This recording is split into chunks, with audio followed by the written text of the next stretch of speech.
La solitude. Je pense que malgré le fait que c'est un sujet déjà traité par beaucoup de monde, je vais quand même en parler parce que c'est un sujet qui me parle personnellement et qui pourrait vous parler aussi, je pense. Vu qu'actuellement, quand tu veux travailler sur toi, bosser sur tes projets, bah, t'es obligé parfois de passer des moments seul avec toi-même. Et même si à présent j'aime bien passer des moments seul, avant, c'était pas le cas à cause de plusieurs raisons. Quand j'étais petit, j'étais ce genre de gamin qui aimait faire le cringe et qui s'en foutait un peu de ce que les autres pensaient de lui. Et je pense que c'était aussi le cas pour certains d'entre vous car on est nous-mêmes quoi. Mais en grandissant, j'ai très vite compris qu'être nous-mêmes pouvait nous mettre à l'écart des autres donc j'ai fini par porter un masque, par peur de finir seul. Mais à force de porter ce foutu masque, à faire semblant juste pour être aimé par tous, malgré le fait que j'étais entouré, bah, je me sentais quand même seul. Et cette solitude, c'est la solitude que j'ai subie. Ce genre de solitude, c'est celle qu'on choisit pas et qui nous frappe par surprise à cause de plusieurs situations comme celle que j'ai dit tout à l'heure et plein d'autres encore. Mais à côté, il existe aussi un autre type de solitude qui m'a vraiment aidé personnellement, qui est la solitude choisie. Car c'est grâce à cette solitude que j'ai pu découvrir qui j'étais vraiment, que j'ai appris à m'accepter tel que je suis. Mais bon. Et je ne veux pas vous le cacher, mais au tout début c'était désagréable, mais c'est seulement après un bout de temps que j'ai fini par m'y habituer et j'ai même fini par aimer passer la majorité de mes temps seul. Car c'était dans cette solitude assumée où je peux être tranquille en dessinant, en bossant sur mes projets, sans être dérangé par personne.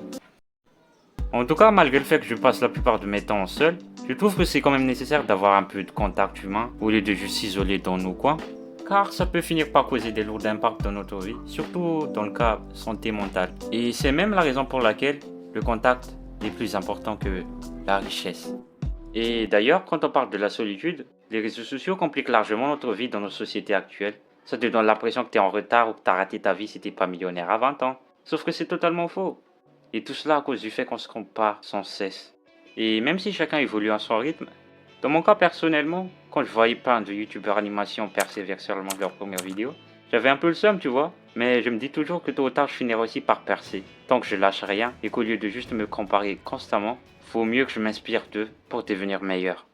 Et au final, malgré le fait comme tout toujours bizarre, je suis moi-même. J'ai arrêté de chercher de plaire à tout le monde, j'ai réussi à m'apprécier tel que je suis, et même si j'ai encore plein de travail à faire sur moi, néanmoins, j'ai eu beaucoup d'améliorations comparé à avant. En tout cas, si j'ai un conseil à vous donner, je dirais plus qu'il faut vraiment passer du temps avec soi afin d'apprivoiser sa solitude. Et même si c'est difficile au début, à force de faire face à vous-même, à ne pas redouter ce silence, après quelques temps, vous finirez même par apprécier la solitude. Car c'est dans cette solitude assumée où vous pourrez ressentir enfin cette liberté d'être vous-même. Et plus que ça. D'ailleurs, bien que le temps est le moyen pour apprendre à aimer la solitude, je dirais plus que ce que vous faites avec votre temps compte aussi car même si tu passes du temps seul, pas grand chose va changer si tu es constamment distrait. Et après avoir dit tout ça, il y a sûrement plein de choses que j'ai pas évoquées sur ce sujet. N'hésitez pas à le partager dans les commentaires, ça pourrait aider certains. Et maintenant que cela a aidé, si tu as aimé la vidéo, que tu veux soutenir un petit animateur malgache qui vit à Madagascar comme moi, n'hésitez pas à vous abonner, à liker, bref, vous connaissez tout. Et on se retrouve à la prochaine pour une nouvelle vidéo. A plus.